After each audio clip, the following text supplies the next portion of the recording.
So hello everyone.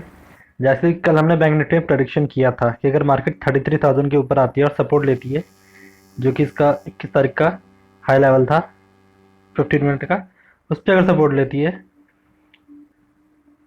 तो market upside जा सकती है।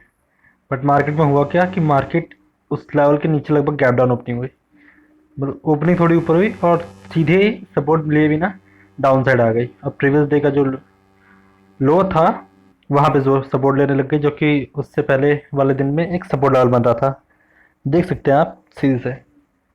उसके बाद मार्केट अब जाने का ट्राई किया बट रिजेक्शन आया ऊपर से।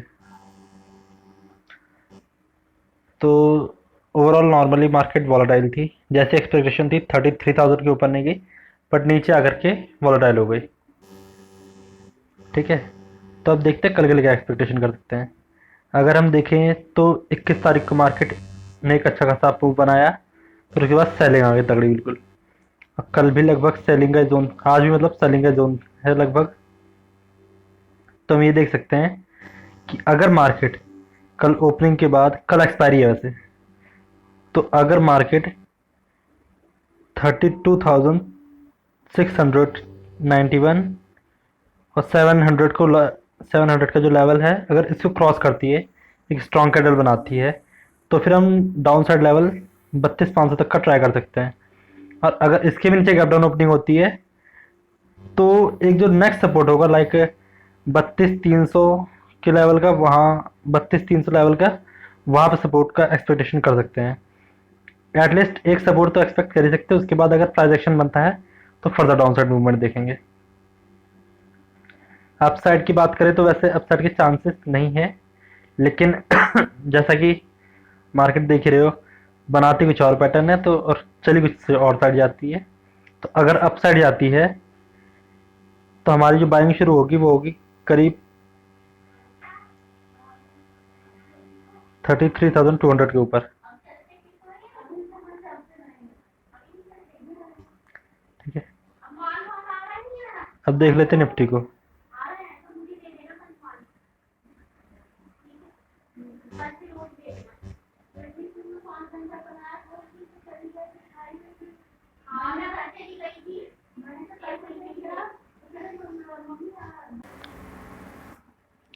निफ्टी अगर देखें तो हमने इस लेवल पे करीब इसको बाइंग के लिए ट्राई करा था कि अगर यहाँ पे आकर के सपोर्ट लेती है, ग्रीन कैंडल बनाती है, तो बाइंग की साइड जाएंगे और अपसाइड टारगेट होगा हमारा। बट हुआ क्या कि इसके भी नीचे गैप डाउन ओपनिंग हुई और एक स्ट्रॉन्ग कैंडल मारी। बैंक निफ्टी थोड़ी वॉलेटाइल थी, लेकिन Nifty clear cut down side गई है, देख सकते हैं। उसके पीछे रीज़न बताऊंगा मैं क्यों गई है अभी। तो कल के लिए क्या एक्सपेक्टेशन रख सकते हैं। अब मार्केट में कल एक्सपायरी है तो वॉलेटिलिटी थोड़ी बहुत हो सकती है, लेकिन अगर क्लियर कट बाइंग का मूवमेंट देखना है तो हमें इस लेवल के ऊपर ट्राई करना पड़ेगा। थोड़ा बड़ा टाइम फ्रेम देखते हैं जरा।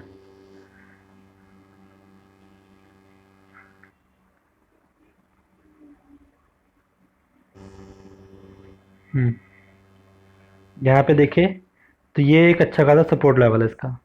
अगर 15,483 के ऊपर मार्केट ओपन होती है और एक ग्रीन कैंडल बनाती है तो हम बाइंग की साइड जाएंगे, और जो हमारा टारगेट होगा पहला वो होगा 15,560 का, 50 से 60 के बीच का।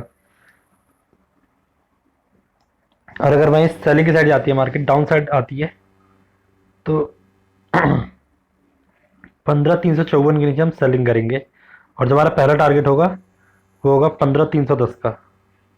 सेकंड टारगेट होगा 15,268 के आसपास का। ऐसे ही अच्छी खासी सेलिंग मान सकते हैं। अगर बहुत ज़्यादा गैप डाउन ओपनिंग होती है तो नो डाउट एक अच्छा खासा सेलिंग का प्रेशर आ सकता है, क्योंकि अगर डेली कैंडल पे देखें,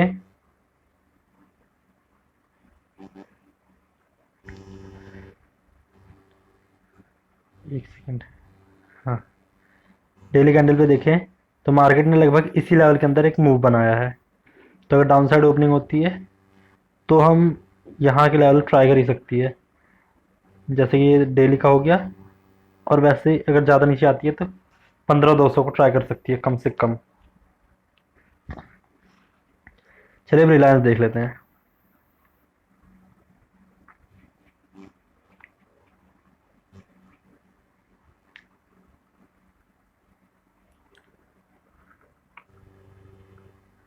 डेली कैंडल पे देखें तो रिलायंस नेगेटिव हो रखी है अच्छी खासी, और डाउन साइड के मूवमेंट के चांसेस दिख रहे हैं। बट एक ग्रीन कैंडल बना रही है, एक रेड कैंडल, एक ग्रीन कैंडल, एक रेड कैंडल, तो कल एक हल्का ग्रीन मान सकते हैं थोड़ा एक कैंडल को, या अगर इसके लो को क्रॉस करती है तो नो डाउट सेलिंग की साइड जाएगी फिर। और जो अगला टारगेट होगा 2480 से लेकर के 60 तक जा सकता है एटलीस्ट। अच्छा, रिलायंस में हमने देखा था कि कई दिनों से ये नेगेटिव हो रखी थी, बट इसने एक यू कर्व मारा, और उसके बाद अगर इस लेवल क्रॉस करती है, हमारा प्लान था तो हम बाइंग की साइड जाएंगे, क्योंकि बहुत दिनों से करीब ये देखिए तो डाउन साइड ही आ रही थी। बट यहाँ पे इसके अप साइड जाने का रीज़न मैं बताता हूँ। देखो, यहाँ पे अगर ड्रॉ करोगे ट्रेंड लाइन दिखेगी इस लेवल पे, ठीक। तो यहीं पे इसने एक रेजिस्टेंस फेस करा, और जो नेक्स्ट डे मार्केट ओपनिंग हुई वहाँ पे देख रहे हो क्लियर कट जो इसका एक अच्छा खासा सपोर्ट लेवल था, जहाँ पे मैंने बताया था 2560 के ऊपर इसको बाइंग कर सकते हैं अगर गैप डाउन ओपनिंग भी होती है तो भी, ग्रीन कैंडल देखने के बाद ही उसको भी क्रॉस करके एक अच्छा खासा सपोर्ट को तोड़ करके, मतलब अच्छा सपोर्ट था, अगर वहाँ पे रुकती तो अप साइड निकल जाती। ओपनिंग डाउन साइड हुई, तो इसलिए मार्केट ने अच्छी खासी डाउन साइड मूवमेंट बनाई। वैसे आज मैं देखूँ तो मेरा लॉस हुआ, क्योंकि मेरा जो पैटर्न था उसके हिसाब से मेरे को ट्रेड मिली, बट देन थोड़ा सा इशू हुआ, और उसकी वजह से थोड़ा लॉस हुआ, जितना प्लान किया था उससे कम, बट ठीक है। आई होप वीडियो हेल्पफुल होगी। कल की बात करें तो रिलायंस अगर इस लेवल को क्रॉस करती है, हाँ जैसे कि बता दिया 2500 के लेवल को अगर क्रॉस करती है डाउन साइड, ठीक, देन फिर सेलिंग का मूवमेंट आ सकता है इसमें।